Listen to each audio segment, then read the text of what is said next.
Hello, church. It's so good to be back in Brevard County and to have been able to get away with Dee Dee for a few weeks. Thank you for your generosity in allowing me to do that. I hope you caught Sean Bishop yesterday, the Reverend Sean Bishop, a retired Air Force chaplain who preached for me yesterday and did a marvelous job.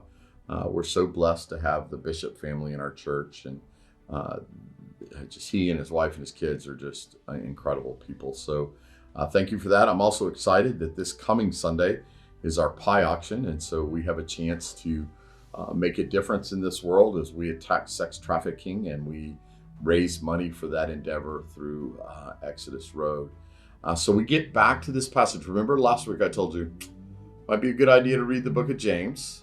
We're going to go back and catch the very beginning here in a second, but let's look at what Peter has for us in 1 Peter 4, beginning in verse 12.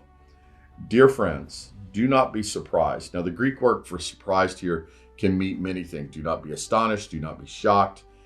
Don't be just blown away, essentially, at the fiery ordeal that has come on you to test you, as though something strange has happened to you. That's a great line. But rejoice inasmuch as you participate in the sufferings of Christ, so that you may be overjoyed when his glory is revealed. All right, so right away, I think it's funny in a biblical funny kind of way that Peter says, don't be shocked, don't be surprised when what happens, when trials come upon you. And yet I find more Christians who are shocked and surprised when something bad happens in their life, as if, how could that happen? I am a devoted follower of Jesus Christ. If only good things happen to Christians, that no bad things ever happen to Christians. It is interesting to me how often I find this to be true 2,000 years later. That Peter writes something in 2,000 years later, he's like, I just need to give you a heads up. Fiery ordeals will come against you. And we remember that this letter is written under the beginning of what will be extreme persecution within the Roman Empire. But right now, the persecution is rising. And so he's just saying to believers, okay, bad things are happening. I get it, but you shouldn't be surprised. And I love this line when he says that they come on you to test you, and you're surprised as something strange has happened to you. He's trying to say, this is not strange. You are a believer in Jesus Christ, but you still live and move and work in a broken, sinful world. So this should not only not be a shock, but why would you think that something strange has happened? Don't think that anything strange has happened. I think one of the things that we see in the book of James, the same kind of theme as we saw a little bit last week. So I'm going to take us to the book of James and just read you what James writes in the very beginning. Consider it pure joy, my brothers and sisters, whenever you face trials of many kinds, because you know that the testing of your faith produces perseverance, and let perseverance finish its work so that you may be mature and complete, not lacking anything. Anytime I've used this passage, I think it's to encourage and exhort, as James is trying to do here, for people to stay in the game, to persevere. But I've never met anybody for whom I've tried to give this advice to that felt like, okay, the goal is for me to persevere so I can mature in my faith. I got to suffer in order to do that. I'd be happy just to mature in my faith. None of us want to go through fiery ordeals. None of us want to go through trials. Nobody wants that. I don't want that in my own life, whenever it's happened.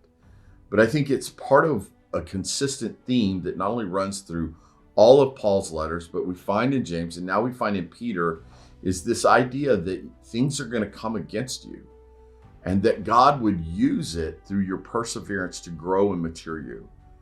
So I hope this is helpful in the sense of understanding your role inside a broken and sinful world, right? Where love is supposed to be the, calling card of the day, and yet bad things happen to good people all the time. And so we shouldn't necessarily be shocked, but I, at the same time, want us to remember that James and Peter and Paul probably didn't have much overlap, especially with Paul. But it's entirely possible that Peter and James spent a lot of time together in the Jerusalem church in the early years before Peter begins to move out and do some evangelistic work. So they had a chance to talk about these Jesus-like themes that we find consistently through these letters Right? So his last statement is, we should rejoice. Well, let's just be straight up. Nobody rejoices in suffering. I mean, it's a call for us that we should rejoice in our sufferings as Christ suffered, and that connects us to him.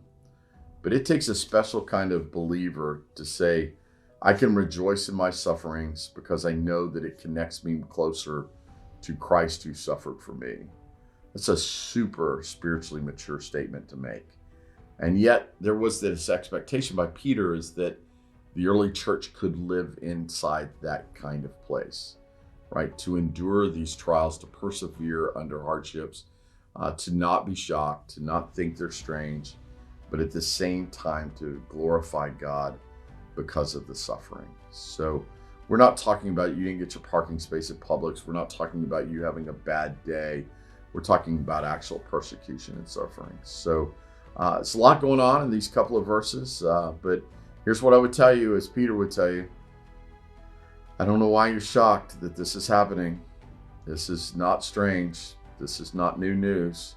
This has happened for 2,000 years. So persevere, stay in the game, stick with it, and Jesus will walk with you. I love you, church, and I look forward to being with you again next week.